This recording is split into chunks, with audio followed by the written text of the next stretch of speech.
Welcome to episode 65, Etiquette Essentials with Jacqueline Whitmore. Jacqueline Whitmore is an international etiquette expert. She's also a certified speaking professional and the founder of the Protocol School of Palm Beach. Ranked as one of the most widely voted etiquette experts in the world, Jacqueline's advice is sought by countless media outlets. I am so grateful to have sat down and talked with Jacqueline. She is a wealth of information and shares so many great tips on etiquette in the modern age. So enjoy. But first, is your style stuck in a rut? If you're tired of wearing the same baggy, frumpy clothes, then what you need is a little help to jumpstart your style. Drab to Fab is my brand new program created for the busy woman just like you who needs a wardrobe win. If you're tired of feeling defeated every time you set foot in your closet, then I have just the thing. Drab to Fab isn't about helping you create a whole new wardrobe or a long, drawn-out strategy. I'm not here to teach you that just yet. What you need is a little style success and fast. I want you to feel fabulous and start your day looking put together and feeling confident. In Drab to Fab, I share with you the strategies that have worked for thousands of women just like you to bust out of a rut and feel like themselves again. Stop stressing about clothes that aren't even right for you. Discover what it feels like to get dressed in just a few minutes every day and make your morning a time you look forward to. For less than $50, get ready to look forward to getting dressed every single morning. Click the link in the show notes to sign up for Drab to Fab today and get ready to take your wardrobe from drabulous to fabulous.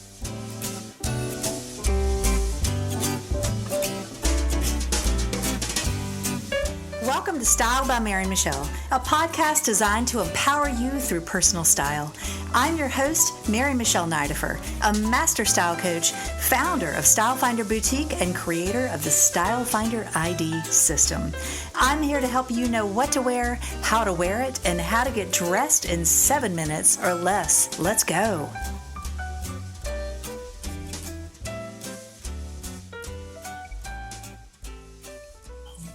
All right, Jacqueline, I am so delighted to have a conversation with you today.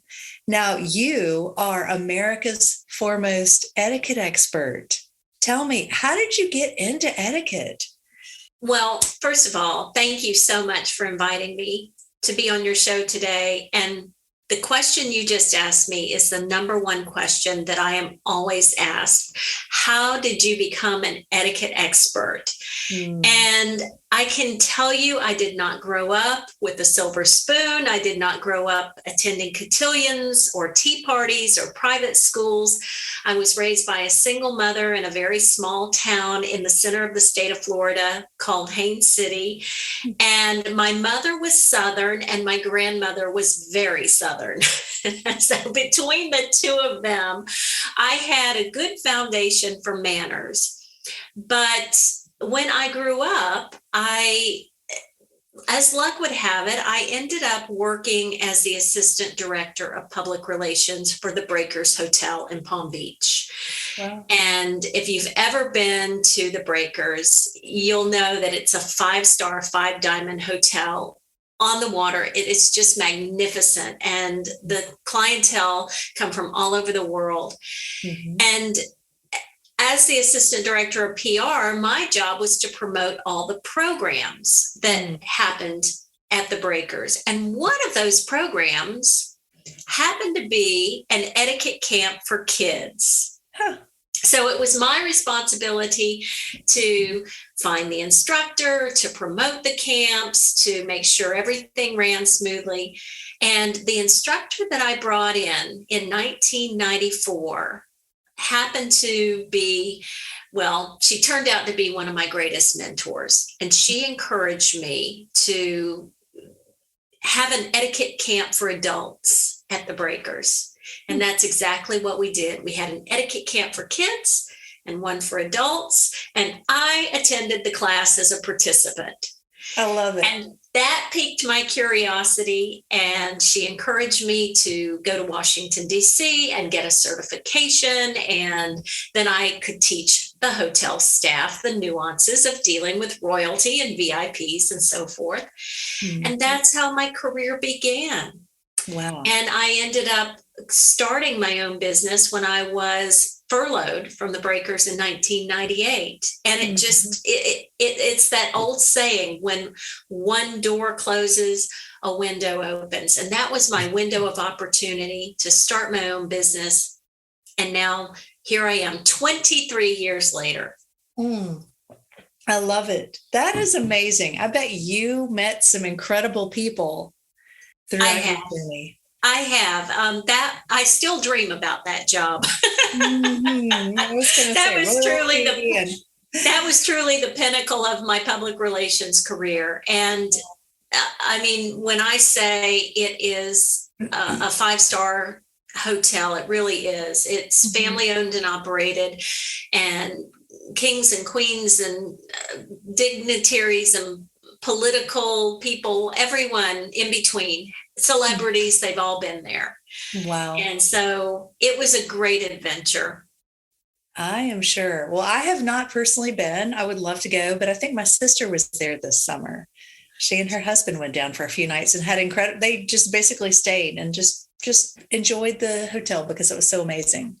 It is. It really is one of a kind. So here I am. I'm in the etiquette business now. Yes. Yes. I mean, what a great business to be in. And I'm sure you have so many stories to tell, but let's talk about etiquette in 2022. I'm sure over 23 years, etiquette has evolved quite a bit. But what's one of the most interesting things that you've seen evolve in the time that we're living in now? Well, 2 years ago, I had never heard of a Zoom funeral. I knew about Zoom, but I had never really used Zoom like we do now. And I use it daily, and it's a wonderful tool of communication. But when the pandemic hit, a lot of things happened, to say the least. And etiquette is, I would say the etiquette business got hit too. And so I am a speaker. I'm a public speaker, and I go out into corporations and I teach men and women how to be more poised and polished and professional. And when the pandemic hit, that wasn't happening anymore. So I had to think quickly and figure out what would appeal to my corporate audience that they could use right now. And one of the things that I came up with was virtual presence, how you appear when you are on camera, because we were all using Zoom. How do you sound? What does your background look like? What does your lighting look like? That was something I would have never come up with if we had not had a pandemic. I also get interviewed by a lot of journalists from all over the world, and they were asking me about, what do you, is it polite to ask people to wear masks at weddings? Is it polite to recommend that all your guests get vaccinated? Do you shake hands with the host? I mean, the list goes on and on and on. Well, there isn't a history book that I can go to open up and look at handshaking. I mean, there is handshaking etiquette, but not during a pandemic. So those of us in my business had to make all this up as we went along, because there wasn't a precedence. And so in a way, it forced me to become more innovative, more creative, but it was also very challenging too. I'm sure. Well, let's talk about let's go deeper in what you just brought up. First of all, let's talk about Zoom. What are some of your best etiquette tips for a Zoom call or conference or meeting or interview? What do you recommend? Well, I recommend that you get out of your pajamas and dress appropriately, number one. Oh, And 2 years absolutely. ago, I know you saw it too. People were appearing with bedhead. They were appearing in their sweats. They Yes. were doing Zoom calls from their bedroom. You could tell with the pillows in the back.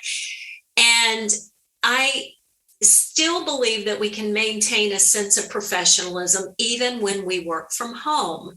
And I didn't even own a boom mic or a high definition camera before these times.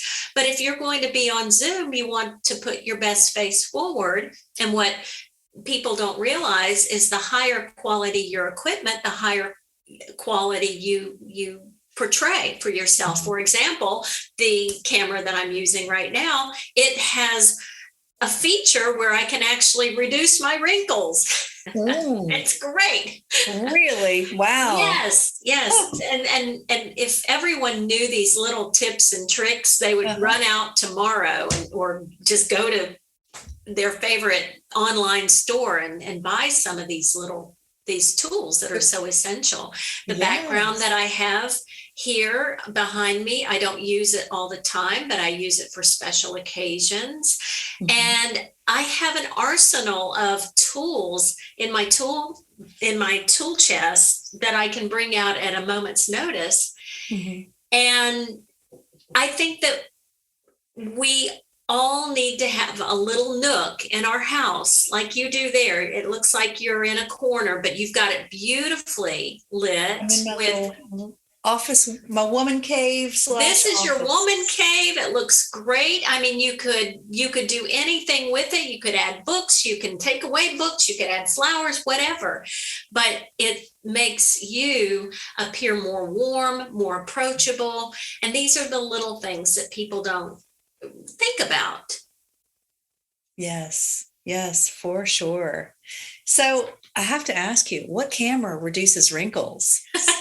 Well, this just happens to be a Logitech, and I would be happy to send you the link to all the equipment that I recommend, and you can put it in the show notes. Oh, that would be fabulous. Thank you, because I know our listeners are going to want to know too, for sure. All right. And so you mentioned etiquette at weddings. Now, 2022, I was so excited to talk to you because for a lot of reasons, actually, before I found this out, we had talked about chatting, but 2022 is supposed to be an epic year for weddings. I think it's going to be one of the biggest years for weddings since the 1800s, which is insane. And so I think a lot of people are going to have weddings on their calendar. A couple of things I want to talk with you about. First of all, let's talk about etiquette for weddings and wearing masks and hugging. And what do you teach in this day and age of COVID, still in the middle of COVID? What would be some of your top recommendations for weddings?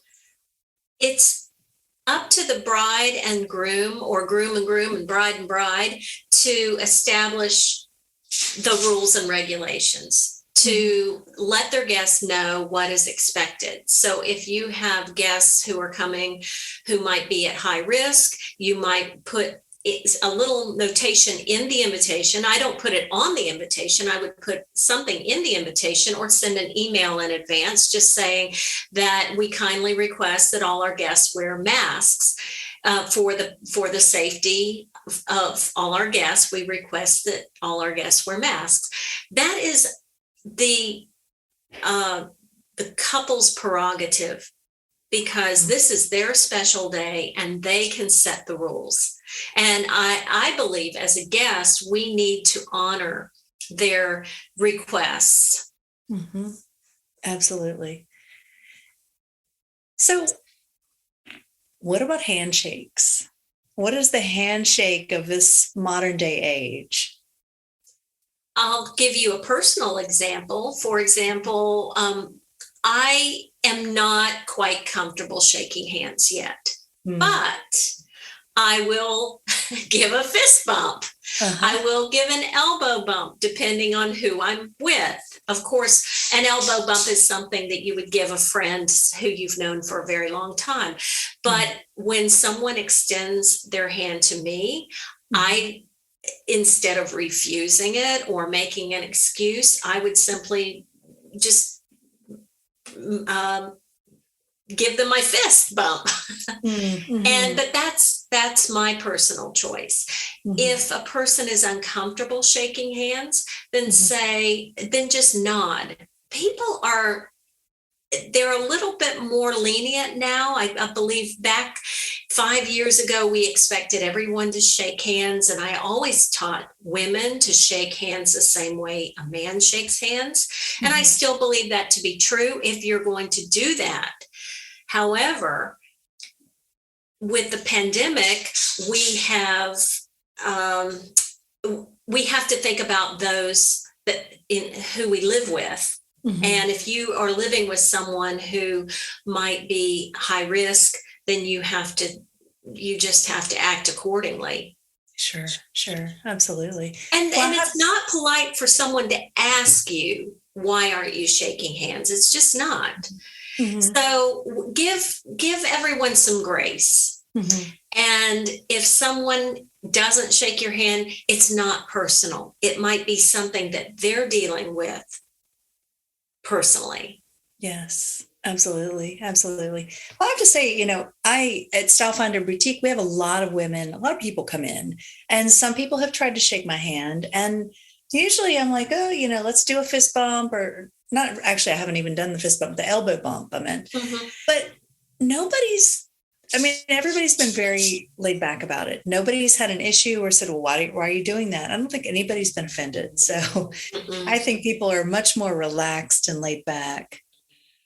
Yes. I remember in 2020, was it 2020? Yes, it was. Well, the pandemic hit in March of 2020. Well, I went to a holiday party in December 2020, and the host reached his hand out to me to shake my hand, and I was flabbergasted, and because it was so early and we didn't know like all that we know now. And so I just kept my hand down to my side, and I smiled and I nodded, and I hope that he understood, but I believe that we have to do what's right for ourselves. And at the end of the day, you have to protect yourself and those you love. Well, let's talk about mask etiquette. Is there a particular etiquette for wearing a mask? It depends on where you live nowadays. In Florida, our rules are so lax that we don't have to wear a mask. Now, there will be shop owners that put something on the window if they do want their customers to wear masks. I do see that every now and again. And as a customer, if you want to shop in a particular boutique, then you have to obey those rules. Otherwise, you go somewhere else. But pretty much here where I live, that's a personal choice. So I wear a mask when I go to the grocery store or when I go to a mall, but there are a lot of people who don't. And that's their prerogative. Maybe they're vaccinated, maybe they're not, but it's not my job to be the vaccination police. Right. I was going to ask you about that. I mean, what's your thought? Like I mentioned, I'm in a boutique, and we do ask people that people wear their masks. How would you recommend that we handle it if someone comes in who doesn't want to wear one? Well, first of all, it starts at the door. So if you could post something at the door, say, we respect your decision. We hope you respect our decision. We are requesting that all of our customers wear a mask. If you don't have a mask, we will happily provide one for you. So that's something that you have to pre-plan for, and you would have the disposable masks at the ready in the event that someone wants to shop in your store, but they don't have a mask with them, or you always provide the hand sanitizer. You want to protect not only yourself, but your guests, your customers. Yes. Yeah. We fortunately, most of our customers have wanted to wear a mask, and they've been very understanding. So we personally haven't had any issues, but I have heard stories where there have been situations where people have refused to wear a mask, and it just creates an awkward situation for sure. Mm-hmm. So now getting back to weddings, this is what I'm most excited to talk to you about, I think, is dress codes. Okay. Let's talk about when you get the wedding invitation and it says formal or semi-formal or casual, or let's talk about what the different types of attire, what that means from an, what the expectations are. How do we interpret that?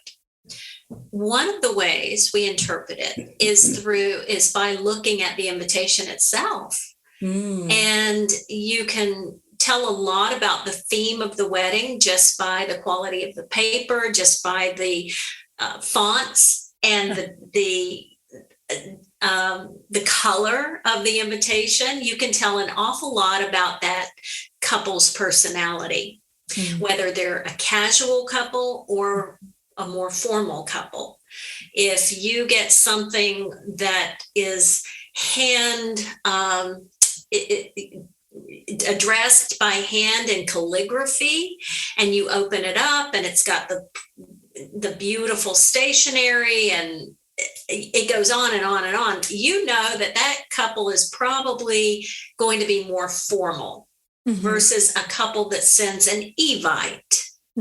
An evite is a totally different expectation. So it's important, if you don't know what to wear, just ask. And if you don't understand what the dress code means, call the bride or someone who is attending the wedding and just ask. There's nothing wrong with asking. It would be better to show up overdressed, a little overdressed, than underdressed, I believe, because for a man, if he's wearing a suit and tie, he can always take off the tie. He can always take off his jacket. And for a woman, it's a little bit more difficult, because if you're wearing a beaded gown and you show up to a hoedown, you might have to borrow somebody's cowboy hat. Throw on a pair of boots. Right. Yeah. But I guarantee you that woman will get a lot of compliments. Now, is it appropriate to wear black to a wedding? It depends. Usually black is in the evening, and I have seen more and more people wear black to a wedding. And that's when they say black tie. The men will wear tuxedos. When it says white tie, the men will wear a tuxedo with a white tie, and women will usually wear, if it's black tie, they'll wear a floor-length gown. So most of the gowns that we have in our closet, if you have a gown, it's black. So I get asked that question a lot.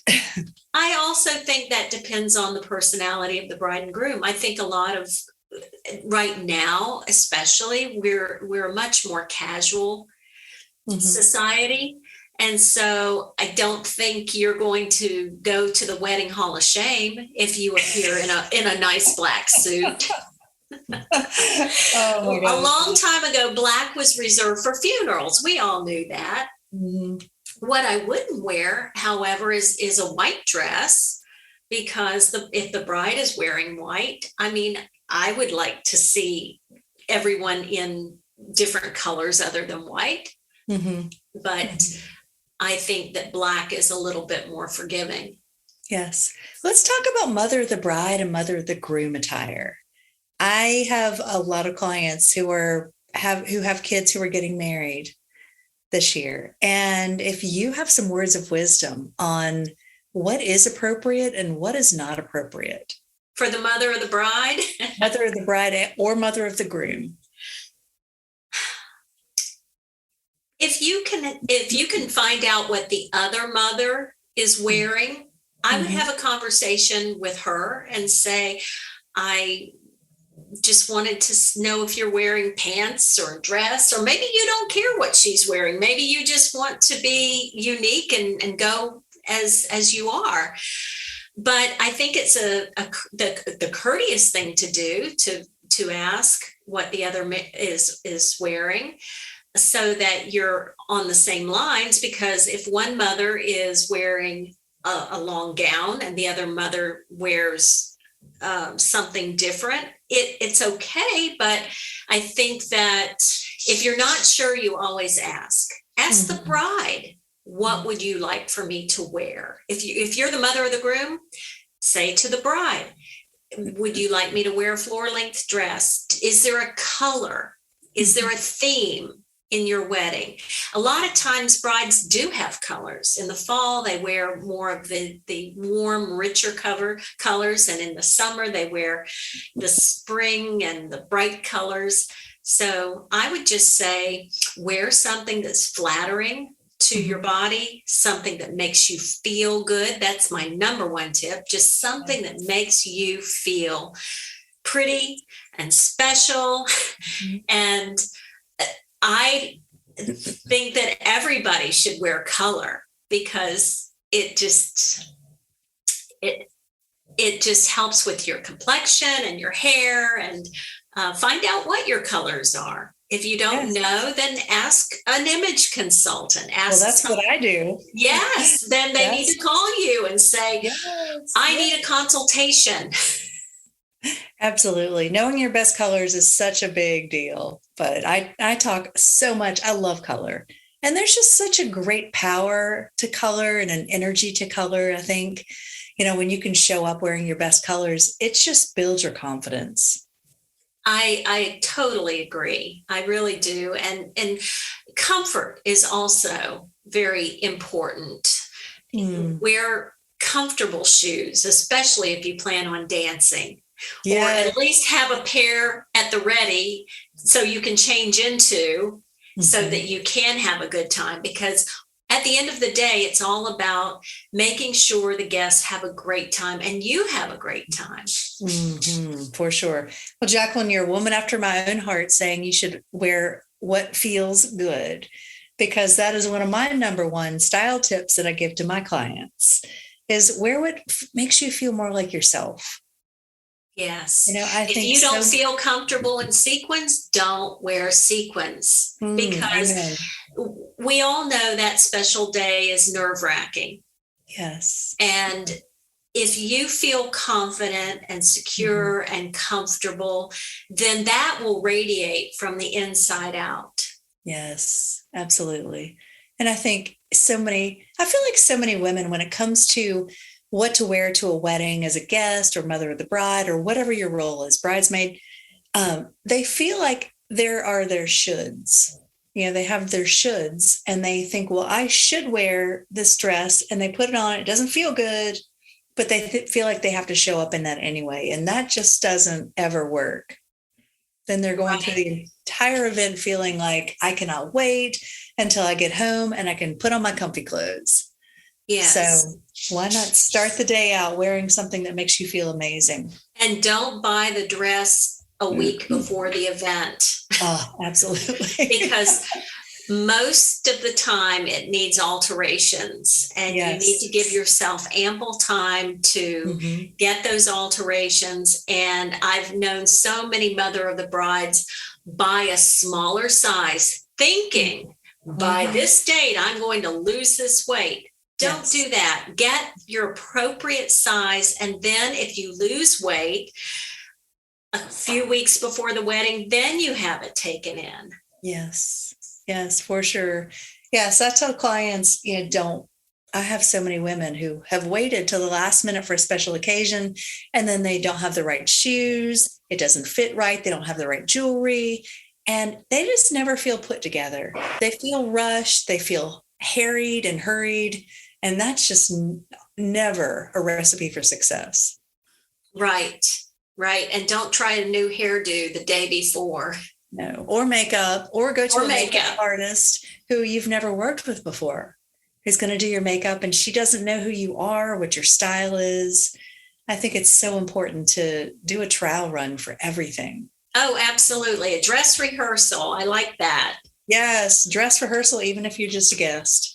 Yes. Absolutely. What would be some of your do's and don'ts, Jacqueline, for wedding etiquette in 2022? Oh my goodness. There's so many. It just depends on if you're the bride or if you're the guest. Let's I would say say, top do's and don'ts for being a wedding guest. okay, that's easier to narrow down. Well, don't post pictures on social media of the wedding before the bride and groom have an opportunity to do so. That's a good one. And always RSVP.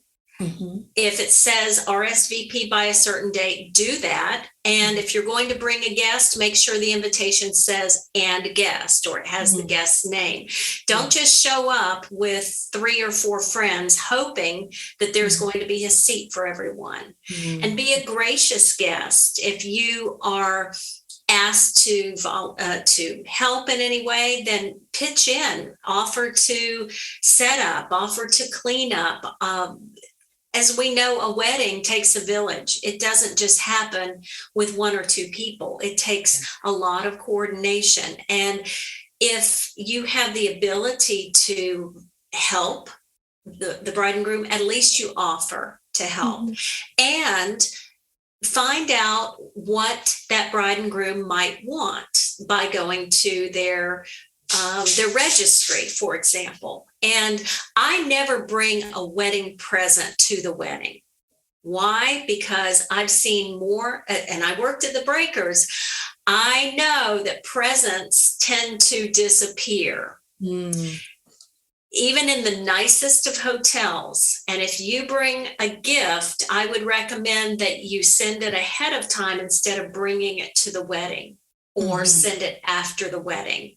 Yes. So that's a great tip. So let's segue into thank you notes. What has the etiquette around thank you notes changed in this day and age?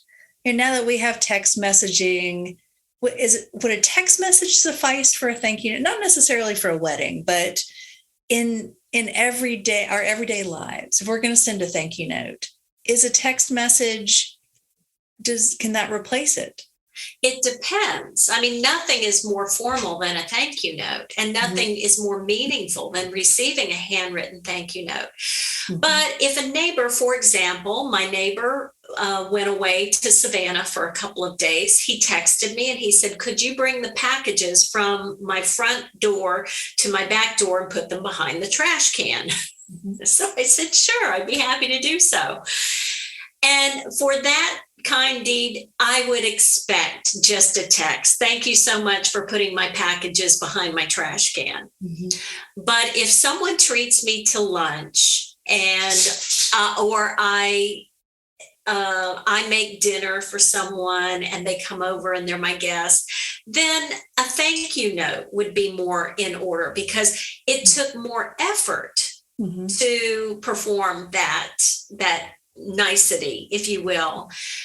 So a handwritten thank you note, I always tell my college students, you can never go wrong with a handwritten thank you note, but first send an email followed by a handwritten thank you note. So you can do both. So that means you're in the employer's eyes twice. Oh, that's a great tip. And it leaves a more lasting impression that way. That is a great tip. Yes. Any other tips you'd like to share with us? Well, getting back to weddings, I would say that the bride does not have a year to get all her thank you notes out. Those days are gone.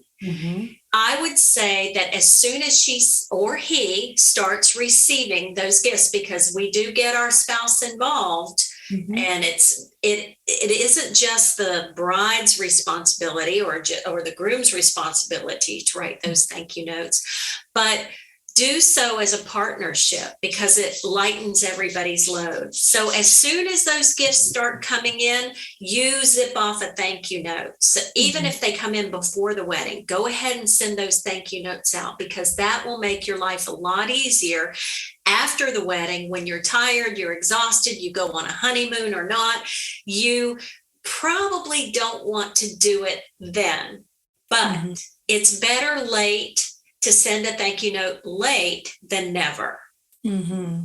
Absolutely. Yes. Well, Jacqueline, you have a freebie for our listeners, don't you? I certainly do. So I've written 2 books, and one is called Business Class, Etiquette Essentials for Success at Work. And one of the chapters in that book is titled Master Your Mingle Ability. And it's how to connect with anyone, anywhere, at any time. And I'm giving that away to all of our listeners. And that will be in a link that they can click, and they can download that for free. Great. Yeah, so we'll drop that in the show notes and make sure. I'm going to go grab that myself, because with all these social events coming up, it can be really awkward to mingle, especially sometimes at weddings. You're around people that you don't know, or maybe you haven't seen in a very long time. And it can sometimes take a little while to get the conversation flowing. Absolutely, especially now that we're just getting back out into the world. So this chapter is needed more than ever. Yes. Do you feel like the pandemic put a damper on our social abilities? I totally, yes, I do. I agree. Yes. Yes. Well, what would be, maybe give us a tip or two from Master Your Mingle that would help someone to connect with others more easily? Storytelling is the best way to connect and to find a commonality. So, for example, if I'm sitting next to you at a dinner party and you and I don't know one another, I would ask you about yourself. And I would ask you questions that start with the words, tell me. So instead of saying, what do you do? That's a close-ended question. Or where are you from? That's a close-ended question because it requires only one response. So instead I would say, Michelle, tell me, what did you do for vacation last year? Where did you go and what did you enjoy about it? Or tell me, how did you and your spouse meet? And that opens up a whole dialogue. That opens up a beautiful conversation. And then if you ask me a question, oftentimes I will respond with a story because I can tell you the answer. But if I have a story to back it up, very short, I'm not talking about a novel, then you're going to remember me because I said something that perhaps when we go to the movies, we usually think of the storyline. We might not remember the names of the characters, but we remember the storyline. Yes. Real life is that same way. Yes. I feel I totally relate to that. I feel like women walk in the boutique and I tell them, I can't always remember your name, but I remember that you went to this wedding and you did this and you did this and you wore that purple dress and then you had something happen. I do remember stories. I don't always remember names, but I remember faces and I remember stories. Yes. And if you have a customer who comes into your boutique and she tells you about how she wore this beautiful dress and how it made her feel and it was the same color as the whatever. I mean, the band, I don't know, just something. I'm just making something up. You would remember that story because it's something that you can visualize. And a lot of us think visually. And stories are a great way to connect with other people. Absolutely. Absolutely. Jacqueline, is there anything else you'd like to share with us today? Well, the last thing I'd like to share is that something that I'm often asked is my definition of etiquette. And etiquette, to me, is all about the art of making other people feel special. The art of knowing how to make people feel important, appreciated, and special. And that's something we need more now than ever before because everyone is overworked. They're impatient. They're just, everybody seems to be on edge. And if you just take a second and look people in the eye and say, genuinely, are you having a good day? Or did you have a nice weekend? And you mean it. Or that's a lovely pin you're wearing. Just something small to get the conversation going, or that helps the person connect with you. It also, again, makes you more memorable, and it might even make somebody's day. Yes. Yes, absolutely. It makes all the difference. Well, Jacqueline, thank you so much for being here with us today and for sharing all of your juicy knowledge. I'm going to put the link to Master Your Mingle in the show notes. So be sure you go and grab that. And Jacqueline, tell us how we can connect with you. Facebook, Instagram, your website. All of the above. Okay. I'm on all of the social media channels. I am primarily on Facebook and Instagram, and that's at Jacqueline Whitmore. And my website is etiquetteexpert.com. Great. And we'll be sure and have all those links in the show notes for you. So go connect with Jacqueline, go grab Master Your Mingle so you can enjoy your weddings all year long. Jacqueline, thank you so much. It's been a pleasure to talk with you. Thank you, Michelle. It was a pleasure.